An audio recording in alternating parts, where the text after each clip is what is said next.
Fiddly fig एक low maintenance plant है, लेकिन हमें नॉलेज नहीं है कि हमने इसकी केयर कैसे करनी है। यही वजह है कि हमारा फिडली फिग का प्लांट बहुत जल्दी डेड हो जाता है।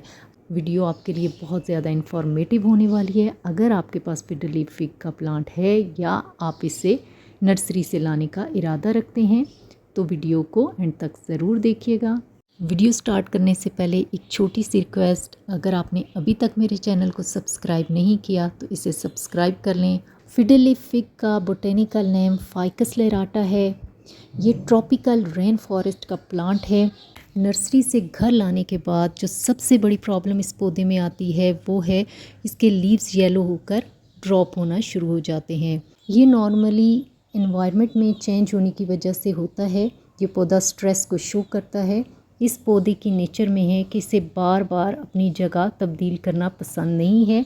अगर आपको फिडली फिग नर्सरी से लाए हुए इतने दिन नहीं हुए या आपके पास काफ़ी टाइम से फिडली फिग का प्लांट है और ये प्रॉब्लम उसके अंदर मुस्तकिल रहती है तो उसकी वजह बार बार उसकी जगह का चेंज करना भी हो सकता है। फाइकस लैराटा के येलो लीफ होने की दूसरी बड़ी वजह पानी की कमी है। ये पौधा नमी वाली ज़मीन को पसंद करता है। इसे ज़्यादा देर तक सूखा रहना पसंद नहीं है। ख़ुसूसन शदीद गर्मी के दिनों में आप इसकी सॉइल में मॉइस्चर को मेंटेन रखें। इसे ज़्यादा देर तक ड्राई ना रहने दें। विंटर सीज़न में वाटरिंग करते हुए बहुत ज़्यादा एहतियात की ज़रूरत होती है, वरना आपका प्लांट रूट रॉट के ज़रिए ख़राब भी हो सकता है। विंटर सीज़न में वाटरिंग करने से पहले आप इसकी टॉप सॉइल को फिंगर की मदद से चेक करेंगे। अगर वो 2 इंच तक ड्राई है तो तब भी आप 1 या 2 दिन के बाद इसे वाटरिंग करेंगे, और जब वाटरिंग करेंगे तो फिर बहुत अच्छे से वाटरिंग करेंगे। ये एरिया पे भी डिपेंड करता है कि आप किस एरिया से बिलोंग करते हैं। आप किसी पहाड़ी इलाके में हैं जहाँ सर्दियों में सख्त ठंड पड़ती है, बर्फ़बारी होती है, तो तब इसका पानी बहुत स्लो ड्राई होगा। तो उसी लिहाज से आप इसको वाटरिंग करेंगे। उसकी बनिस्बत कुछ ऐसे इलाके भी हैं जहाँ ठीक ठाक सर्दी पड़ती है लेकिन दिन में धूप भी बहुत अच्छी निकलती है, तो वहाँ वाटरिंग का शेड्यूल या टाइम डिफरेंट होगा। इसलिए वाटरिंग करते हुए आपने अपने एरिए और लोकेशन के लिहाज से देखकर चेक करके वाटरिंग करनी है। फिडली फिग के पॉट के हवाले से एक बात मैं यहाँ ज़रूर मेंशन करना चाहूँगी, और वो ये है कि इसका ड्रेनेज सिस्टम बहुत अच्छा होना चाहिए। ख़ुसूसन अगर वो प्लास्टिक के पॉट में लगा हुआ है तो उसमें बहुत सारे ड्रेनेज होल होने चाहिए और वो ओपन भी हों। और अगर वो क्ले पॉट में लगा हुआ है, मिट्टी के गमले में लगा हुआ है, तो फिर भी उसके अंदर कम से कम एक बड़ा होल ज़रूर हो। क्योंकि मार्केट के अंदर आजकल कुछ इस तरह के प्लास्टिक के पॉट भी मिल रहे हैं जिनके नीचे सिर्फ एक ही होल है, जिस तरह के क्ले पॉट में नॉर्मली होता है। तो आप उसके बजाय ऐसे पॉट को बाय करें जिसके नीचे बहुत ज़्यादा ड्रेनेज होल होते हैं, अगर आप फिडली फिग को प्लास्टिक के पॉट में लगा रहे हैं। प्लास्टिक के पॉट का फ़ायदा ये होता है कि उसमें आप आसानी से पौधे को एक जगह से दूसरी जगह मूव कर सकते हैं। वो इतना हैवी नहीं होता, लाइट वेट होता है। इसका फ़ायदा हमें ज़्यादा होता है, पौधे को कम। पौधे के लिए बेस्ट पॉट क्ले पॉट ही है। फिडली फिग ब्राइट लेकिन इनडायरेक्ट सनलाइट में अच्छे से ग्रो करता है। ये एक ऐसा पौधा है जिसे आप इंडोर और आउटडोर दोनों में ग्रो कर सकते हैं। इंडोर ग्रो करते हुए आप इस पौधे को उस विंडो के सामने रखें जहाँ से चढ़ते हुए सूरज की रोशनी इस पर पड़ती रहे, तब ये बहुत अच्छे से ग्रो करेगा। यानी east facing window. South facing window के सामने रखते हुए आपने 3-4 फुट विंडो से, खिड़की से दूर करके इस पौधे को रखना है, क्योंकि जब दिन की तेज़ रोशनी पड़ती है तो अगर ये पौधा खिड़की के बिल्कुल करीब हुआ तो इसकी पत्तियां झुलसना शुरू हो जाएंगी। फिडली फिग की अगर आप शेप मेंटेन रखना चाहते हैं और इसे बिल्कुल स्ट्रेट देखना चाहते हैं तो इसके लिए ज़रूरी है कि आप हर 10 से 14 दिनों बाद इसके पॉट को थोड़ा सा घुमा दें ताकि हर तरफ से इसकी इवन ग्रोथ हो। अगर आप इसको एक ही डायरेक्शन में पड़ा रहने देंगे तो इसकी स्टेम रोशनी की तरफ झुकना शुरू कर देती है और आपका पौधा स्ट्रेट नहीं रहता बल्कि एक तरफ को झुक जाता है। और अगर ऐसी प्रॉब्लम आपके पौधे के साथ हो गई है तो ये दोबारा वापस अपनी पहली कंडीशन में आ सकता है। आप इसकी डायरेक्शन को चेंज कर दें। इंडोर ग्रो किए हुए फिडर लीफ फिग के प्लांट को आप हर 15 दिन के बाद शाम के वक्त बाहर की तरफ शिफ्ट कर दें और 1 दिन की फ़िल्टर लाइट उस पे पड़ने के बाद वापस उसे अपनी जगह पे ले आएं, ताकि उसकी ग्रोथ बूस्ट पकड़ ले और वो पौधा अंदर रहते हुए भी बहुत अच्छे से ग्रो करे। 20 to 30 डिग्री सेल्सियस और 68 to 86 degree Fahrenheit ideal temperature है।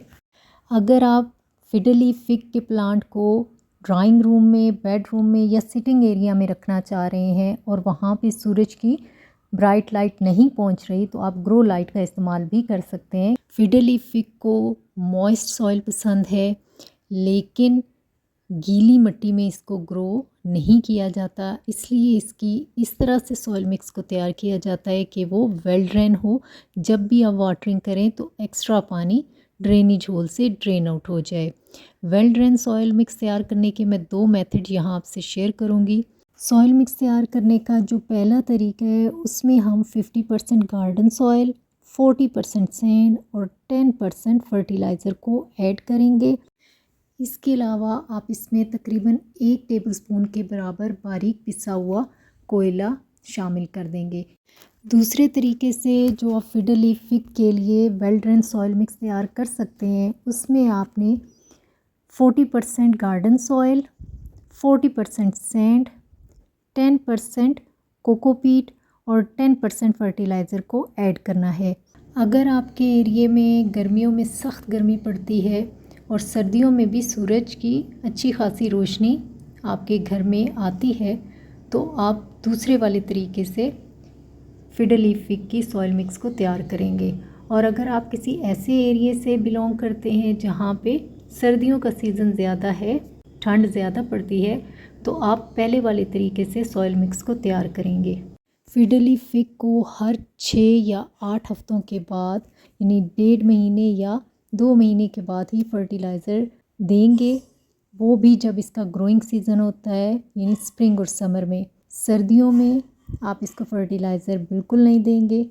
फिडर लीफ फिग को आप जो भी फर्टिलाइज़र दे रहे हैं, उसकी बहुत थोड़ी सी मिकदार आपने इसमें ऐड करनी है। अगर आप इसमें होममेड फर्टिलाइज़र को ऐड करना चाहते हैं, तो आप बनाना पील लिक्विड फर्टिलाइज़र को पोटाशियम की ज़रूरत को पूरी करने के लिए इसमें ऐड कर सकते हैं। एप्सम सॉल्ट का इस्तेमाल पौधे में मैग्नीशियम की कमी को पूरा करता है। आपने महीने में 1 बार ही इस लिक्विड का इस्तेमाल करना है। 1 गैलन पानी में आपने 1 टेबलस्पून एप्सम सॉल्ट को ऐड करना है और बहुत अच्छी तरह से पौधे को वाटरिंग कर देनी है। पौधे में कैल्शियम की कमी को पूरा करने के लिए आप एग शेल को बारीक पीस कर इसकी सॉइल में ऐड कर दें। इसकी पत्तियों पर गर्द को जमने ना दें, क्योंकि एक तो वो दिखने में बिल्कुल भी अच्छा नहीं लगता, दूसरा इसकी हेल्थ के लिए, इसकी अच्छी ग्रोथ के लिए भी बहुत ज़रूरी है कि इसकी पत्तियां मिट्टी से, गर्द से बिल्कुल साफ़ हों। इसकी पत्तियों को साफ़ रखने और चमकदार बनाने के लिए आप एक बाउल में पानी लें और चंद कतरे उसमें विनीगर के ऐड करें।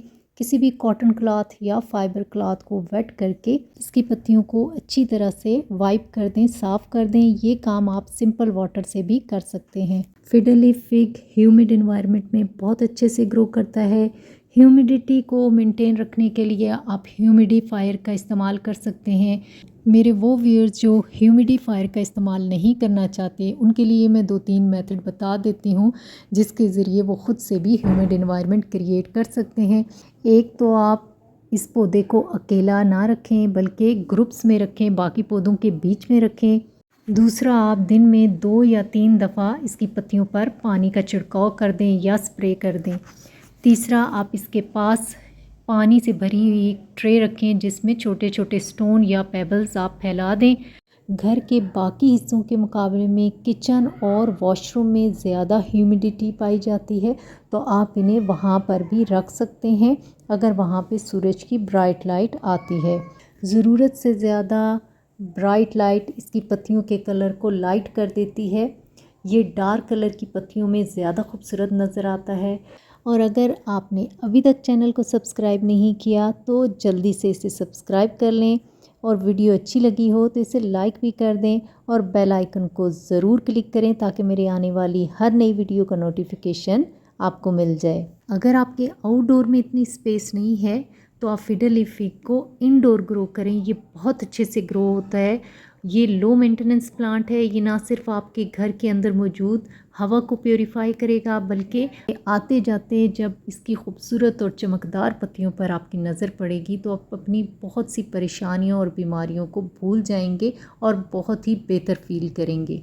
फिडर लीफ फिग के बारे में अगर आप मज़ीद कुछ जानना चाहते हैं तो आप कमेंट्स में पूछ सकते हैं।